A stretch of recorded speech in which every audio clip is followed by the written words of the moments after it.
Doctor साहब, ये क्या मामला है? धरना क्यों और कब से दिया जा रहा है?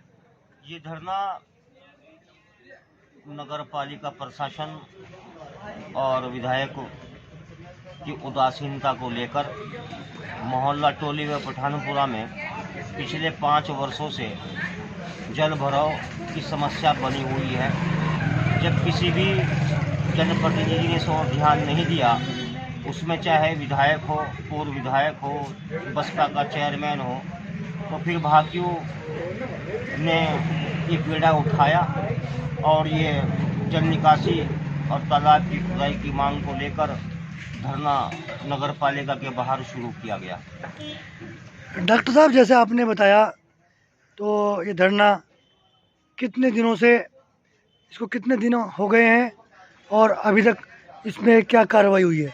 ये धरना लगभग 3 महीने से ऊपर का समय हो गया है, लेकिन अफसोस इन जनप्रतिनिधियों पर। मोहल्ला टोली के लोग पिछले 3 महीनों से धरना दे रहे हैं, लेकिन विधायक,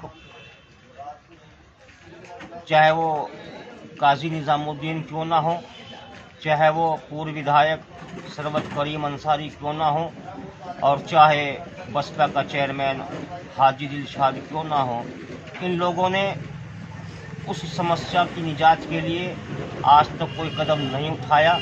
और हैरत की बात यह है कि लोग और नमाजी लोग, मोहल्ले के लोग पानी से गुजरते हैं, लेकिन इन्होंने आज तक मौके पर जाकर निरीक्षण करना भी मुनासिब नहीं समझा, जिसकी वजह से मोहल्ले के लोग ये धरना देने के लिए मजबूर हुए हैं। डॉक्टर साहब, जनप्रतिनिधियों ने इसको लेकर अभी तक क्या किया है? इन्होंने कुछ नहीं किया। इन्होंने लोगों का उल्लू बनाया, वोट हासिल किए।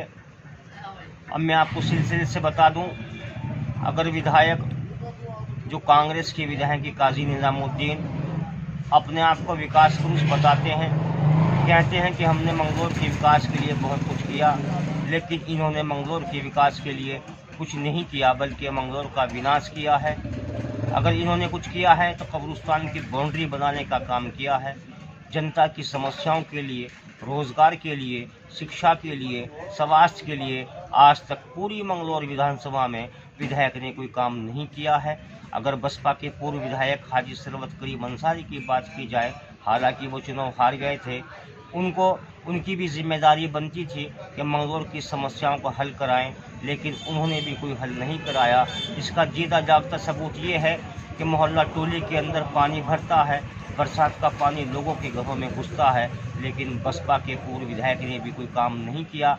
रही बात चेयरमैन की, चेयरमैन तो एक मोहरा बना हुआ है, उसने भी इस ओर समस्या का समाधान करना तो दूर, इस चेयरमैन ने, नगर पालिका के मंगलोर के चेयरमैन ने आज तक मौके का निरीक्षण भी करना मुनासिब नहीं समझा।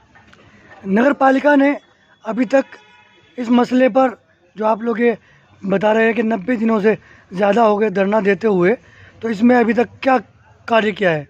जहाँ तक नगर पालिका की बात है, ये नगर पालिका पहले मोहल्ला टोली के अंदर कोई तालाब नहीं मानती थी। 2019 के अंदर इन लोगों ने लिख कर दिया था कि यहाँ पर कोई तालाब नहीं है, लेकिन उस मोहल्ले के जागरूक लोगों ने जब बीटा उठाया तो ये नगर पालिका तालाब मानने को मंजूर हो गई, लेकिन इन्होंने बार बार शिकायत करने के बावजूद भी कोई कार्रवाई नहीं की। हाँ, अलबत्ता इतना हुआ, जब भारतीय किसान यूनियन ने एक ज्ञापन अधिशासी अधिकारी को दिया था, उसके बाद इनकी नींद जागी। इन्होंने तालाब को अभिलेखों में दर्ज किया और उसका 11,90,000 रुपये का टेंडर भी किया था, लेकिन जो खुदाई की गई है वो कम की गई है।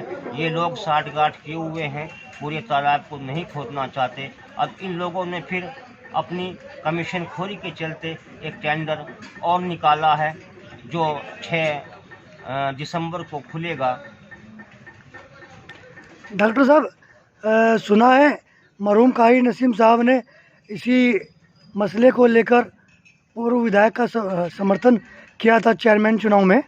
मैं बता दूं कि मरहूम कारी नसीम ने सबसे पहले मंगलोर के अंदर इस तालाब और इस जल निकासी को लेकर एक मुद्दा उठाया था, और उन्होंने जो लड़ाई लड़ी थी वो लड़ाई आज भी जारी है। उनके द्वारा भी कई बार धरना प्रदर्शन नगर पालिका के बाहर किया गया था। साथ ही उन्होंने बसपा के नेता हाजी सरवत करीम अंसारी के साथ लगकर इस चेयरमैन को जिताने में अहम भूमिका निभाई थी। लेकिन ये मतलब प्रस्त की राजनीति करने वाले लोग उनके साथ किए गए वायदों को भूल गए हैं। क्या इस धरने का विधानसभा चुनाव में मुद्दा बनेगा? अब मैं आपको बता दूं, विधानसभा चुनाव सिर पर है। ये धरना एक रिकॉर्ड बना चुका है। मंगलौर के अंदर किसी भी एक छोटी सी समस्या को लेकर इतना बड़ा धरना मंगलौर में आज तक नहीं दिया गया है और इस धरने की चर्चा मंगलौर में ही नहीं देहरादून तक हो रही है। और मेरा मानना है कि आने वाले विधानसभा चुनाव में इसका खामियाजा कांग्रेस विधायक के साथ ही बसपा प्रत्याशी को भी